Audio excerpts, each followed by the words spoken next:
Good morning, dear student. I am Rajesh Bansal, Commerce lecturer, Daffodil Public School, Fatehpur. And today is topic number 11.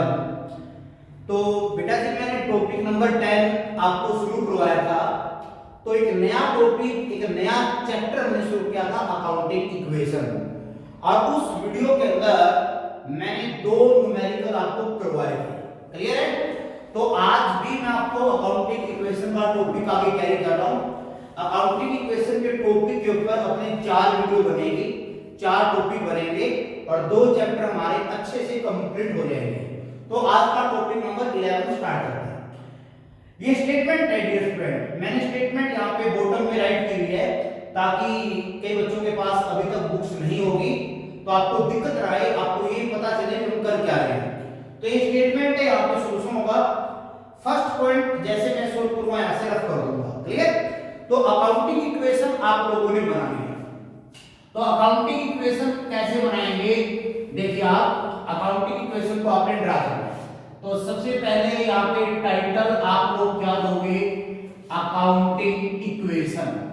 और बताया ना मैंने आप लोगों को अकाउंटिंग इक्वेशन कैसे बनती है, बोलिए आप। यहाँ पे कैपिटल प्लस में लायबिलिटी इज इक्वल टू हमारे पास क्या आएगी? एस। क्लियर? कैपिटल प्लस में लायबिलिटी इज इक्वल टू एस। लो जी, इसको सोल्व करना है। बहुत आसान सब्जेक्ट है, थोड़ा दिल लगाओ, अपने आप हो जाएगा।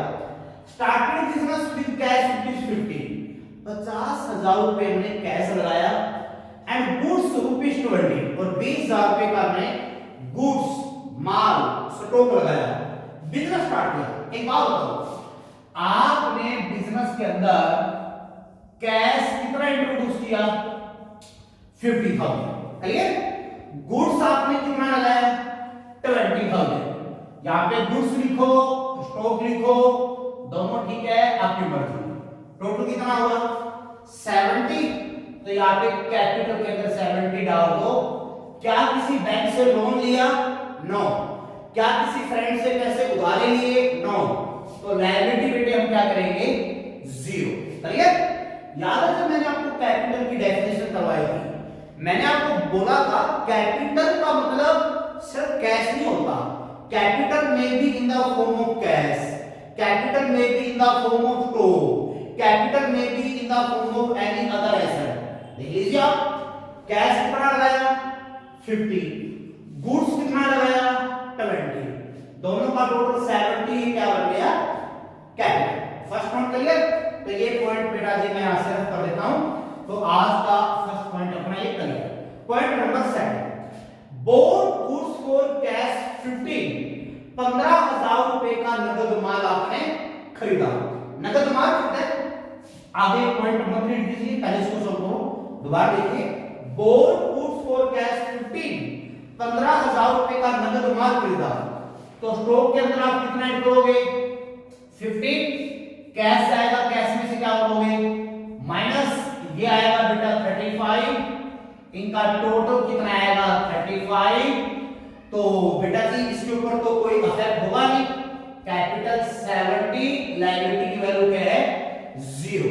ओके, आगे पॉइंट कैरी कर रहा हूं। Both goods on credit, credit होता उधार। बोथ गुड्स माल खरीदा और क्रेडिट उधार ₹10,000, 10,000 रुपए का माल आपने उधार खरीदा। बताओ बेटे, आपने परचेज क्या किया? स्टॉक, उधार खरीदा। तो बेटा पहले आपकी लायबिलिटी 0, किसी भी भाई का 1 रुपया नहीं देना। आज आप 10,000 रुपए का उधार माल लेकर आए हो, जिसे उधार माल खरीदोगे उसको क्या बोलते हैं? क्रेडिटर। तो लायबिलिटी आपकी कितनी होगी बेटे? 10,000। यहां कितना है ये? 70 प्लस 10 80। इसको आगे कैरी करो, 35 प्लस में कितना है यहाँ पे? 45। क्लियर? दोनों फेस टू फेस इक्वल होने चाहिए। ये आगे कैरी करते रहो, आप आगे ऐसे अपडेट करते रहो। 70 plus 10 80, 35 plus 45 80। Right hand side और लेफ्ट हैंड साइड दोनों इक्वल है तो इसका मतलब हम ठीक कर रहे हैं, वरना गलत। दोबारा देख लीजिए, का माल आपने परचेज किया क्रेडिट, क्रेडिट होता है उधार, तो 10,000 क्या करेंगे प्लस 10,000 क्या करेंगे प्लस, और 10,000 की यहाँ पे क्या बनेगी लायबिलिटी क्रेडिट। क्लियर। अगला ये पॉइंट भी बेटे आपका क्या हो चुका है। सो अब आपने करना है point number C, good costing 24 होता है 24,000 रुपए का माल सोल्ड एट ए प्रॉफिट, आपने बेच दिया एट ए प्रॉफिट, प्रॉफिट पर प्रॉफिट हुआ 33.33%।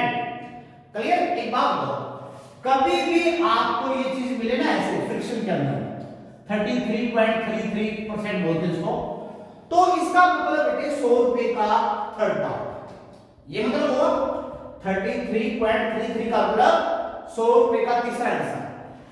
जब भी आपको ये चीज मिले ना, आप इसको 1/3 रीड करो, इसको आप कितना रीड करो 1/3। अब देखिए पॉइंट, गुड्स कॉस्टिंग पे 24,000 रुपए का माल sold at a profit of, आपने सेल कर दिया एट ए प्रॉफिट ऑफ 1/3। आप सुनो बेटा जी, माल की कीमत कितनी है 24 का 1/3 कितना आएगा 8। इसका मतलब वो कह रहा है 24,000 का जो माल है वो बेटा आपने सेल कितने में कर दिया 32 में। After payment received in cash, देखिए आप half the payment received in cash बोलता आधे पैसे नगद आए, आधे पैसे नगद आए, यानी 32 का हाफ कितना नगद आया 60, बाद में कितना आएंगे 60। क्लियर है बात। दोबारा सुन लीजिए बेटा, गुड्स कॉस्टिंग 24,000 रुपए का माल है sold at a profit of 33.33, 1/3 profit पर सेल कर दिया, 24,000 का 1/3 होगा 8,000, यानी 24 वाला आपने कितने में सेल किया 32 में। आगे बोलता है after payment received in cash, आधे पैसे नगद आए। बेटा जी 32 का आधा कितना हुआ 16 नगद आए, 16 बाद में आएंगे। अब इस पॉइंट को सोल्व करना, मैं आपसे पूछ रहा हूं 24,000 का को 32 में सेल किया, कितना प्रॉफिट हुआ 8,000। और मैंने बोला था बेटे प्रॉफिट होता है तो कैपिटल में प्लस और लॉस होता है तो कैपिटल में माइनस, याद आपको। तो 8,000 प्रॉफिट है प्लस कर दो। नंबर 2, जो माल आपने सेल किया एक्चुअली में उसकी कीमत कितनी है 24, तो स्टॉक में से कितना माइनस करोगे 20। क्लियर। अच्छा बेटा कैश कितना आया 16,000, तो कैश में कितना प्लस करोगे आप 16,000। ओके, बाद में कितने पैसे आएंगे 16,000। 32 का आधा तो हमें कैश मिल गया, आधा मिलेगा हमें बाद में, और जो पैसा हमें बाद में मिलेगा उसको हम क्या बोलते हैं डेटर्स, उसको हम क्या बोलते हैं डेटर्स। तो बाद में हमें कितने मिलेंगे यहाँ पे 16,000। क्लियर। तो अपडेट करो 51, यहां कितने आएंगे 21, यहां पे 16, यहां पे कितना आएगा बेटा जी 78, यहां कितना आएगा ये 10,000। Clear point. तो ये पॉइंट नंबर सी, दोबारा बोल देता हूं, प्रॉफिट कैपिटल में प्लस 24 का स्टॉक गया, स्टॉक में से माइनस 16,000 रुपए कैश आया, कैश में प्लस 16,000 बाद में आएंगे वो क्या होंगे डेट। तो ये पॉइंट नंबर सी अपना क्या हो गया क्लियर। लास्ट पॉइंट है देखिए आप, purchase furniture for office use ₹6,000, 6,000 का फर्नीचर ऑफिस के यूज के लिए मैंने परचेज किया। आगे मत बढ़ो, एंड के बाद वाला 6,000 का फर्नीचर ऑफिस के यूज के लिए हमने परचेज किया। देख लीजिए purchase furniture for office use ₹6,000, तो बेटा एक एसेट आएगी एक एसेट जाएगी। फर्नीचर परचेज किया आपने, तो यहां पे आप लोग टाइटल क्या डालोगे फर्नीचर। कितने का फर्नीचर परचेज किया आपने 6,000, कैश में से 6,000 क्या करोगे माइनस, ये कितना आएगा 45,000, 21,000, कितना आएगा यहाँ पे 16,000। ओके, इसके ऊपर कोई भी इफेक्ट नहीं है, ये बेटा जी एज 78 प्लस में 10। ओके, आगे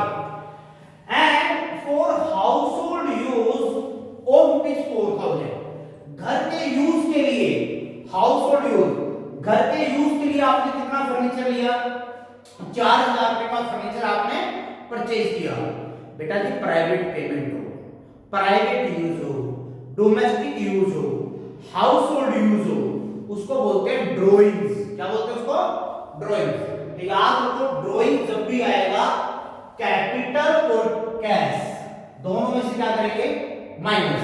दोबारा सुनो, प्राइवेट पेमेंट हो, पर्सनल पेमेंट हो, हाउस होल्ड यूज हो, डोमेस्टिक यूज हो, उसके लिए अगर हम रुपए निकालते हैं, स्टॉक निकालते हैं या पर्सनल यूज के लिए कोई एसेट परचेज करेंगे तो उसको बोलते हैं ड्रॉइंग्स। और ड्रॉइंग्स में कैपिटल और कैश दोनों में से क्या करेंगे? माइनस। तो 4000 का फर्नीचर घर के यूज के लिए लेके आए हो, ये ड्रॉइंग्स है। एक तो आप कैपिटल में से माइनस करोगे और एक आप लोग कैश में से माइनस करोगे। तो ये आएगा बेटा जी 74,000, ये आएगा बेटा जी 10,000 और ये आएगा बेटा 41। डबल अंडरलाइन कर दो, जो सब हमारा अब पूरा कंप्लीट है। लास्ट में दोनों साइड का टोटल क्या आना चाहिए? इक्वल। चेक कर लीजिए दोस्त, 74 प्लस 10 84, 41 प्लस में 21 62, प्लस में 16 78, प्लस में 6 84। क्लियर? तो ये आपका एक समय में करवाया अकाउंटिंग इक्वेशन का 2 सम पहले हम कर चुके हैं। आज वाले सम में 2 पॉइंट नए थे। जितनी ज्यादा प्रैक्टिस आप करोगे उतना ज्यादा कांसेप्ट आपका क्लियर होगा। तो देखते हैं आज का सेकंड सम।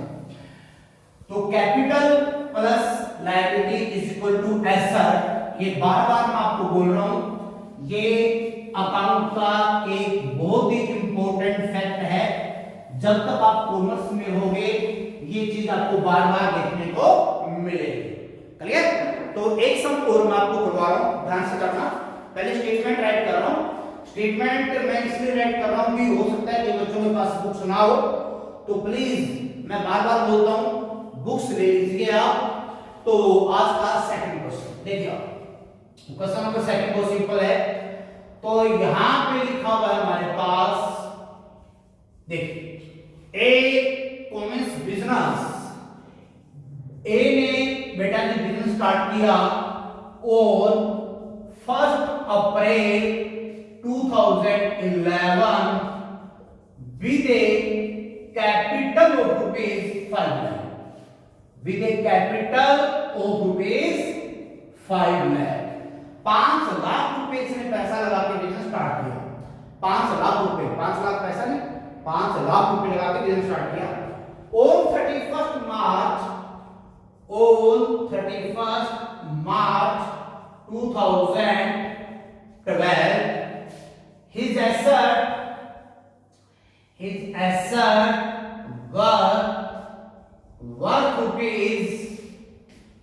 asset worth rupees 7,80,000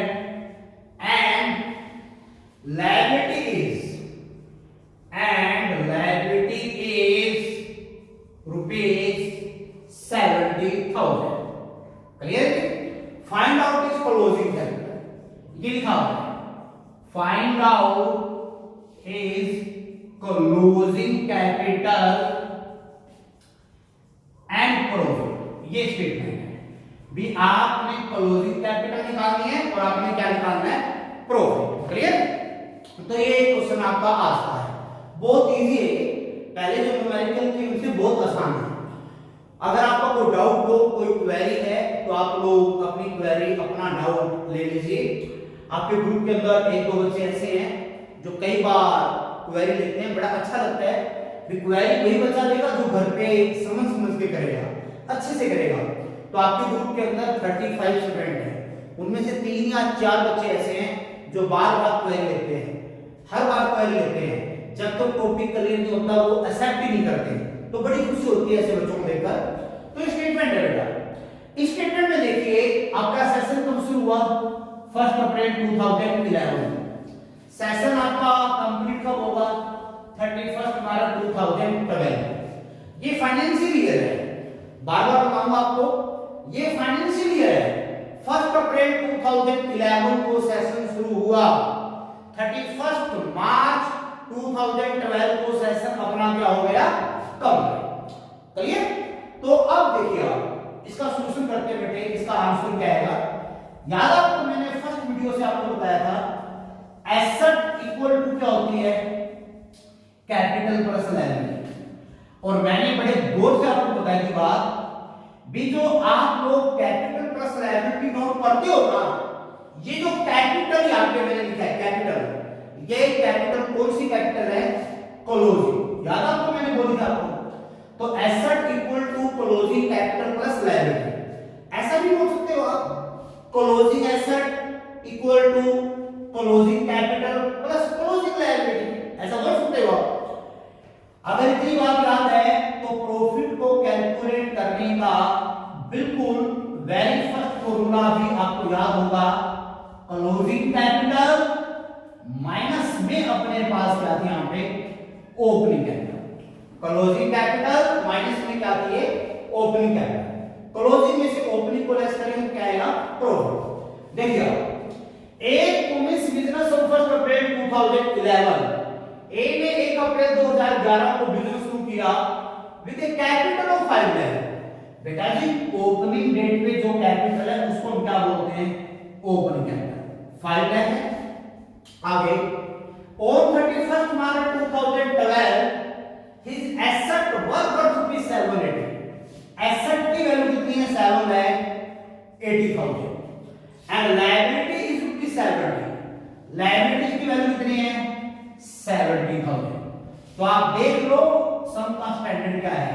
कई बच्चे कहते हैं अकाउंट मुश्किल है, आपका जो 10th में आपने मैथ किया है उसका 1/4 कर दो आप, वो अकाउंट का लेवल है।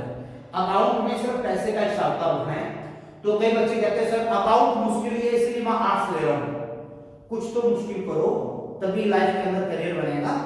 तो कॉमर्स और अकाउंट में एक ही सब्जेक्ट का फर्क है अकाउंटेंसी का। देखिए तो प्लस अब क्या करेंगे यहाँ पे, माइनस। तो क्लोजिंग कैपिटल आएगी यहाँ पे 7,10,000।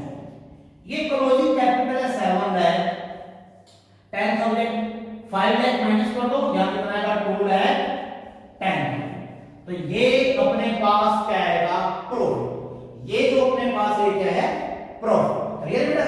पहले यहां से क्या निकालोगे, क्लोजिंग कैपिटल, फिर यहां से क्या निकालेंगे हम, प्रॉफिट। प्रॉफिट का वेरी इनिशियल फॉर्मूला है closing capital minus opening capital. तो आज की वीडियो में मैंने दो सम आपको करवाए हैं। एक में आपने अकाउंटिंग इक्वेशन का कॉपी किया और एक में आपने ये जनरल फॉर्मूला है इसको आपने सोल्व किया। Clear? Thank you very much.